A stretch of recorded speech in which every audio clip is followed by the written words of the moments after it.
Dengue é o nosso tema de hoje e o nosso convidado é o Dr. Gustavo Hideki Kabanami, médico infectologista. Olá, Dr. Gustavo, tudo bem? Tudo bem, é um prazer estar aqui, muito obrigado pelo convite. Perfeito.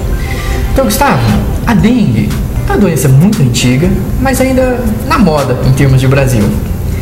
O que o senhor tem para falar para a gente sobre a dengue? A dengue é uma doença, como você disse, bastante antiga e convive entre nós há bastante tempo. A dengue é uma doença viral transmitida por uma pequena partícula, que é um vírus, transmitida de pessoa a pessoa através da picada de um inseto. O famoso Aedes aegypti é o vetor que carrega esse vírus de pessoa para pessoa. Em sendo ela tão antiga, a dengue, por que ela ainda é tão prevalente no Brasil? Essa é uma pergunta bastante curiosa e a explicação dela é bastante interessante. A dengue está bastante relacionada à quantidade de mosquitos, do pernilongo do Aedes aegypti que está presente na região.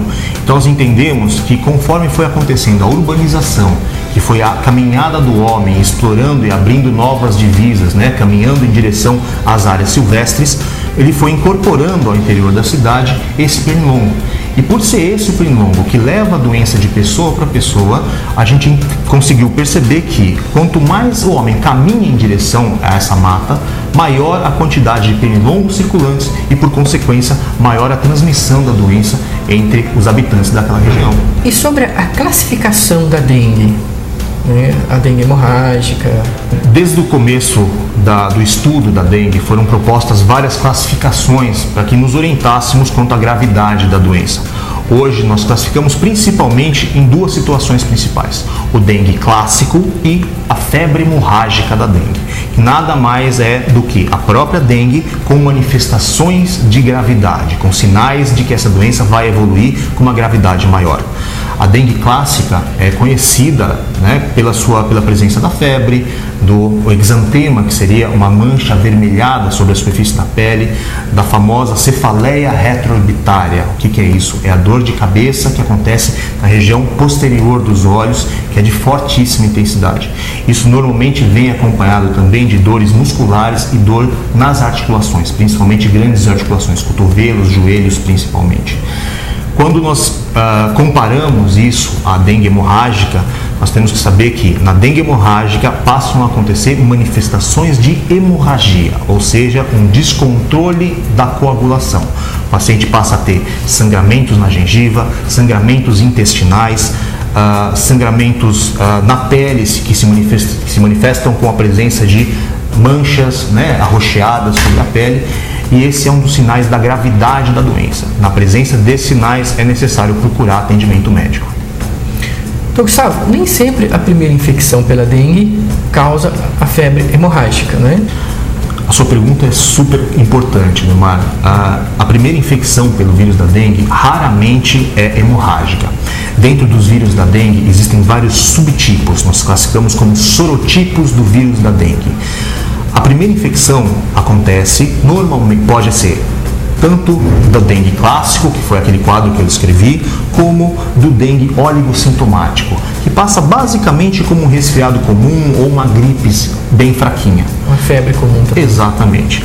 Passado esse primeiro episódio, a pessoa se cura normalmente dessa dengue e numa segunda vez que entra em contato com um tipo diferente do vírus da dengue, tem um risco aumentado para desenvolver a infecção pelo vírus da dengue com manifestação hemorrágica. Então esse é o doente que, quando já teve uma dengue anterior, desenvolve o quadro com uma gravidade maior. Isso também não é uma regra, existe a possibilidade de desenvolver o quadro grave, não acontece em todos os casos. Tem alguns medicamentos em que a pessoa não deve usar no caso da suspeita da dengue hemorrágica, Exatamente. Essa é uma medida bastante divulgada na mídia, exatamente porque isso tem impacto direto sobre a consequência da doença. Nós sabemos que o uso de medicações como ácido acetil salicílico, o famoso AS, tem impacto bastante negativo sobre a manifestação da dengue hemorrágica, uma vez que essas medicações podem dificultar a coagulação do sangue, ou seja, fazer com que haja uma demora um pouco maior para que haja coagulação dessas manifestações hemorrágicas. Entre as outras medicações importantes estão também os anti-inflamatórios. Todos esses anti-inflamatórios que as pessoas usam para essas dores comuns do dia a dia, a dor nas costas, a dor de cabeça, devem ser pensados na ocasião da suspeita de dengue para que sejam evitados. Então, Gustavo, como é feito, então, além de todo esse quadro clínico que o senhor falou, como é feito o diagnóstico da dengue? A dengue, pela sua presença tão grande na população, necessita que o diagnóstico seja feito da maneira mais rápida possível. Com esse objetivo, o médico que atende esse paciente, na chegada ao atendimento médico, já vai fazer a suspeita diagnóstica de dengue. Quando ele se deparar com um paciente que tenha esses sintomas, dor de cabeça, principalmente atrás dos olhos, febre alta, dores pelo corpo, manchas pelo corpo, ele vai fazer uma série de exames, não sempre laboratoriais, que vão dar a ele a noção de estar diante de um caso de dengue hemorrágica ou de uma dengue oligossintomática ou um dengue clássico.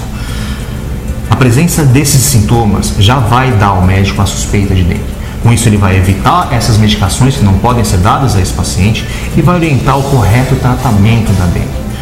Lembrando que a dengue não tem um tratamento específico, não existe nenhuma medicação para ser dada para tratamento desse vírus, mas sim toda uma série de medidas de suporte para diminuir os sintomas que incomodam tanto o paciente e também garantir a melhor evolução do caso com uma cura. Entre eles estão uma hidratação bastante importante e medicar a dor no corpo e a febre, que é o que mais atrapalha o paciente. Então, assim, existe algum exame laboratorial específico para o caso da dengue? Existe um exame que deve ser colhido, preferencialmente depois do 6º dia, contado a partir do aparecimento da febre, que vai dar o diagnóstico de dengue, sim. Esse exame ele é oferecido pela rede básica, existe para coleta nos pronto-socorros da região e é ele que vai dar o diagnóstico de certeza da dengue. Lembrando que o período de coleta é extremamente importante. É necessário que a população compreenda e tenha a paciência de aguardar até o 6º dia, contado a partir do início da febre, para que esse exame seja colhido com maior chance de positividade. Essa é a dificuldade de se fazer o diagnóstico, essa é a necessidade de se aguardar o momento certo da coleta do exame.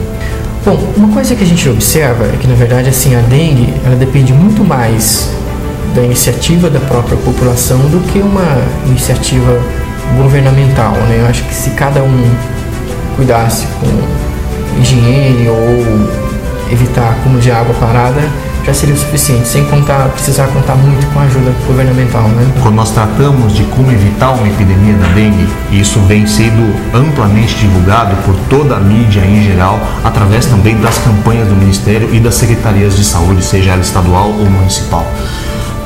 Eu acho que a principal medida para controle da dengue não é a presença do fumacê, aquele caminhão que passando inseticida nos bairros e tentando controlar a população de mosquitos, mas sim cabe a cada habitante da população que tenha cuidado com o seu próprio jardim, com a sua própria casa, que faça a limpeza do seu jardim, remova todos aqueles recipientes ou ambientes em que possa haver acúmulo de líquido, que seriam os lugares onde esse mosquito poderia chegar, colocar os seus ovinhos e dali emergirem uma série de outras novas mosquinhas para fazer a transmissão. Então, todas aquelas medidas que estão sendo alardeadas de maneira bastante correta, quanto à colocação de areia no fundinho, no pratinho dos vasos, né, tampar as caixas d'água, evitar garrafas, mesmo garrafas de gargalo bastante apertado, nós sabemos que são suficientes para a procriação do mosquito. Tudo isso, em conjunto, tem um papel bastante importante para o controle da doença. Gustavo, muito obrigado pela sua presença. Foi um prazer e agradeço a iniciativa de vocês. Até o próximo Saúde em Foco.